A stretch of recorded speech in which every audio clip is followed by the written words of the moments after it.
Right then, rules for party operation. Why would you want to belong to a political party? Well, in the game there are broadly three reasons. The first is that players only have a limited number of garrisons, so they can only control a small amount of the map themselves, but parties give them access to a whole load more, and they can get a share of the party controlled assets. Secondly, a lot of players have special abilities that require them to belong to a party which has a particular stance on one of the policies of relevance. So if you were a communist revolutionary, you might have a for nationalisation agenda, an ability that you can only use when you belong to a party that has the for nationalisation policy. This kind of reflects that your personal supporters will be enhanced if you do belong to a party that follows their beliefs, and it shows that you're committed to that cause. The third reason you might want to belong to a party is really just so that you have some friends, because it can be awkward if you get isolated. People who belong to the same party are less likely to fight one another, even if they don't really agree, it turns out. The party bases. Parties have any number of garrisons, as it says. These may be placed when you capture a town, and whenever you take an action, you can convert any of your garrison markers to party ones. Now, presumably, these will be the backwaters that aren't really very valuable, so you free up your garrisons for the important, rich locations. But you may do it the other way around if you're feeling altruistic.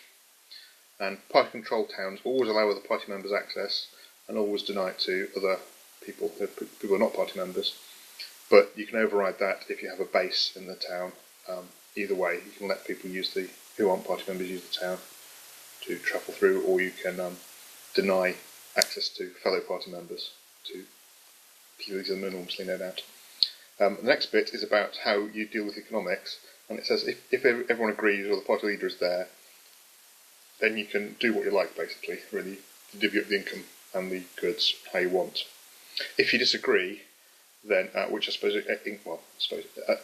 includes disobeying the leader directly, then you use these rules here, which says that a party-controlled port or industry will pay its revenue to anyone with a base where they are located, and if there's multiple people, then you're stuck back where you started, although they can agree to give it to one or the other, or split it.